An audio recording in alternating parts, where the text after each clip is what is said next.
Bismillahirrahmanirrahim. Assalamualaikum warahmatullahi wabarakatuh. Before we going to study, I would like to introduce myself. This is my pictures. Ini adalah foto saya dan nama saya Dede Firdaus. I will teach English in kelas 10. Saya ngajar bahasa Inggris di kelas 10.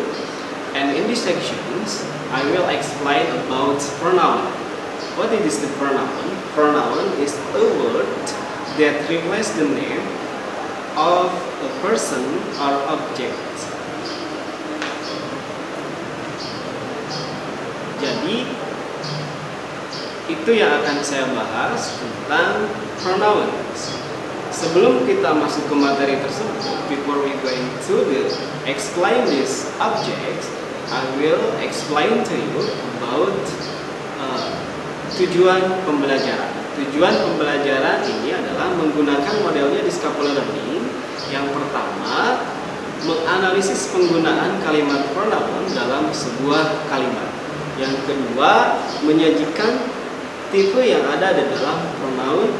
Dan yang ketiga adalah dapat menggunakan pronoun dalam kehidupan sehari-hari. Oke, next. Yang selanjutnya adalah kita yang akan dibahas adalah tentang pronoun itu sendiri, yaitu bagian yang pertama itu disebutnya ada personal pronouns. Personal pronoun tersebut adalah kata ganti yang digunakan untuk menggantikan orang, hewan, benda, atau hal secara spesifik. Di dalam personal pronoun ini terbagi kembali menjadi 5 bagian. Yang pertama adalah subject pronoun. Subject pronoun adalah kata ganti yang berperan menggantikan subjek dan biasanya terletak pada awal kalimat. Kalian harus tahu bagian-bagian dari subjek pronoun itu. Yang pertama adalah I. I itu adalah subjek yang artinya saya. Karena I ini adalah orang pertama tunggal. Dan yang kedua ada we, artinya kita atau kami, orang pertama jamak. Yang ketiga, you, kalian, kamu. Nah, you ini ada dua, bisa digunakan sebagai kata ganti seseorang, orang kedua tunggal, atau bahkan bisa juga menjadi kalimat yang jamak. Yang selanjutnya dari subjek pronoun itu ada she. She artinya dia seorang perempuan, yaitu orang ketiga tunggal perempuan. Yang selanjutnya he.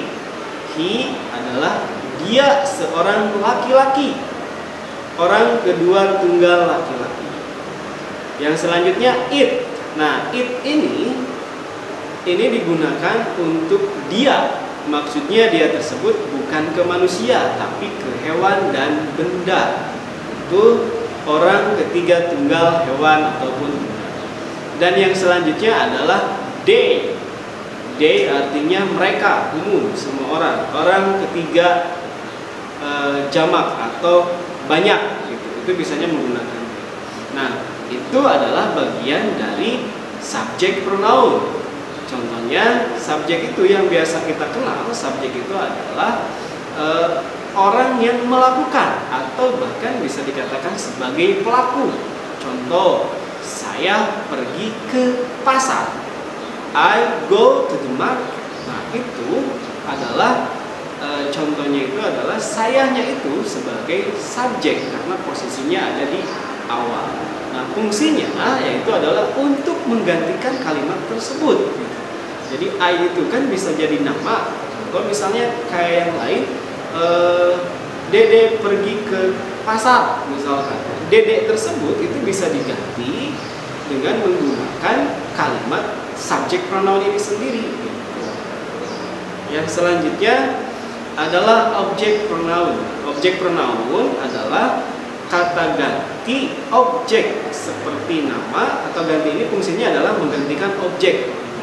Nah, kalau yang tadi itu subjek, dan sekarang kita akan membahas yang kedua. Bagian dari personal pronoun itu adalah objek. Nah, objek ini menggantikan posisi yang subjek tadi. Contoh misalnya dari tadinya I itu berubah ketika posisinya objek maka menjadi me.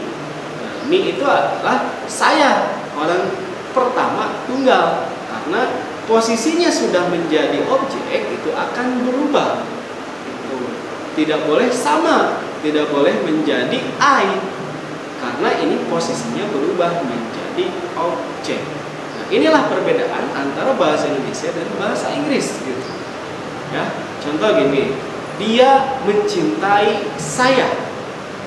Dia mencintai saya. Saya di situ posisinya menjadi objek, maka tidak boleh menggunakan I, tapi harus diganti posisinya menjadi objek, maka menjadi me.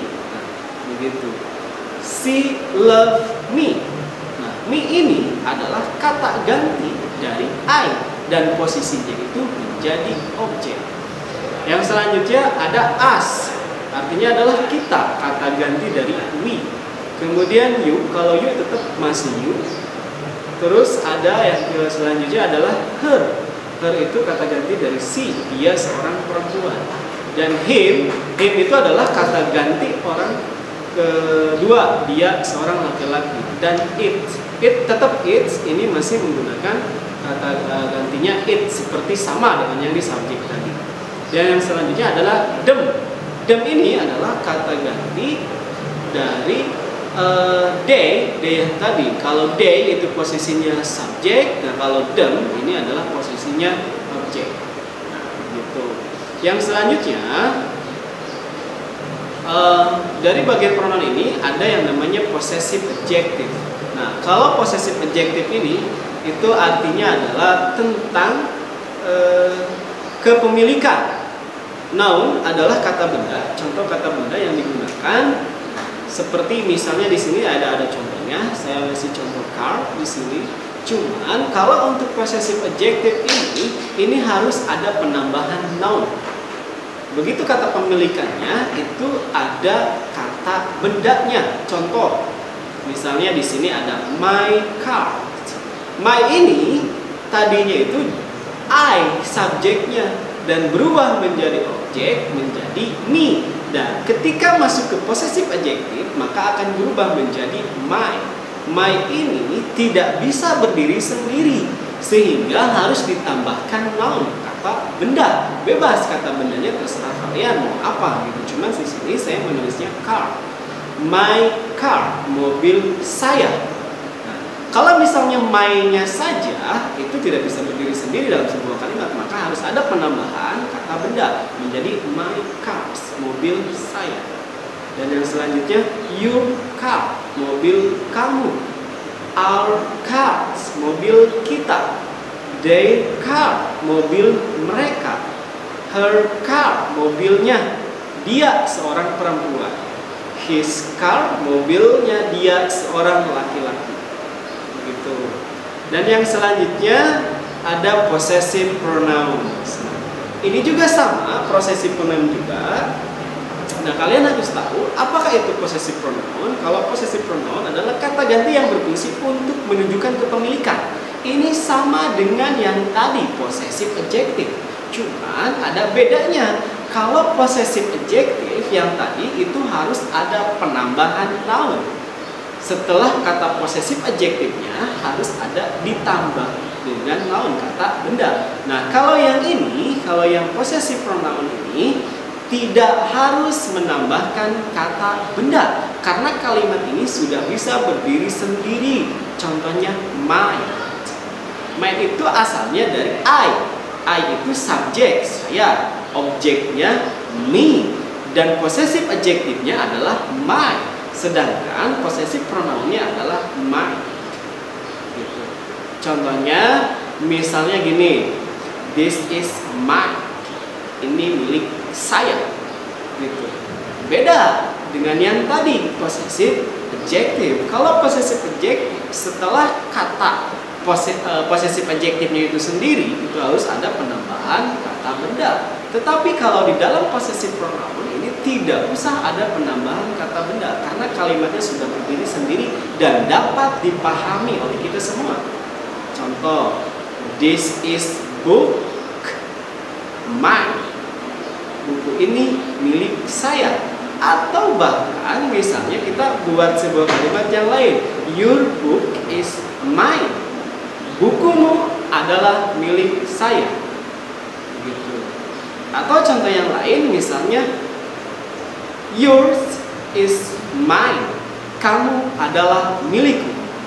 Nah, begitu. Nah, itu bisa.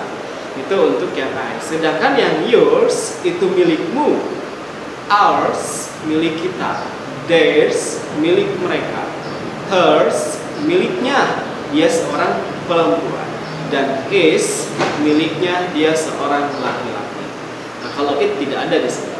Nah, begitu. Jadi ada perbedaan antara penggunaan possessive adjective dan possessive pronoun. Kalau possessive adjective itu ada penambahan kata benda setelah kata possessive adjektifnya. Kalau possessive pronoun itu tidak ada penambahan kata benda karena sudah bisa berdiri sendiri. Yang selanjutnya, nah ini bagian terakhir, itu adalah reflexive pronoun. Apa itu reflexive pronoun? Reflexive pronoun adalah kata ganti yang digunakan untuk menyatakan bahwa subjek menerima aksi dari verb pada satu kalimat sendiri. Nah, contohnya di sini, I see myself in the mirror. Saya melihat diri saya sendiri di dalam kaca. Gitu. Jadi myself ini itu asal subjeknya itu adalah I. Kemudian berubah menjadi objek, menjadi me, dan possessive adjective menjadi my, sedangkan possessive pronounnya menjadi mine, dan yang terakhir adalah reflexive pronoun. Reflexive pronoun menjadi myself, diri saya sendiri, gitu. Jadi seolah-olah yang melakukannya itu adalah dirinya sendiri. Ya. Contoh yang lain misalnya, she hurt herself, misalnya. Dia menyakiti dirinya sendiri. Jadi itulah yang disebut dengan personal pronoun. Personal pronoun ini, ingat, personal pronoun ini terbagi kepada 5. Yang pertama ada subject pronoun, yang kedua ada object pronoun, yang ketiga ada possessive adjective, yang keempat ada possessive pronoun, dan yang kelima, yang terakhir adalah reflexive pronouns. Nah, jadi kesimpulannya buat kalian adalah make easy to learn English. Belajar bahasa Inggris itu ya harus bisa dibuat sederhana aja, dibuat sederhana dan dibuat mudah gitu. Karena ini semuanya mudah, tidak ada yang susah. Nah, maka kita akan belajar di sini di pertemuan, mungkin akan belajar di pertemuan video berikutnya mungkin. Tapi yang jelas saya akan menjelaskan ini kembali ketika di pertemuan berikutnya, karena ini akan berhubungan dengan materi selanjutnya. Kenapa bisa berhubungan dengan materi selanjutnya? Kita tidak bisa membuat sebuah kalimat apabila kita tidak tahu di mana letak subjek objeknya. Bahkan kalimat itu kan harus ada subjek, objek, kata kerja, dan keterangan dan yang lain sebagainya. Begitu. Nah, oke. Thank you. Dan saya ucapkan banyak terima kasih telah menonton video saya. Jangan lupa LSC, like, share, comment, like, share, subscribe, and comment. Thank you very much. See you. Assalamualaikum warahmatullahi wabarakatuh.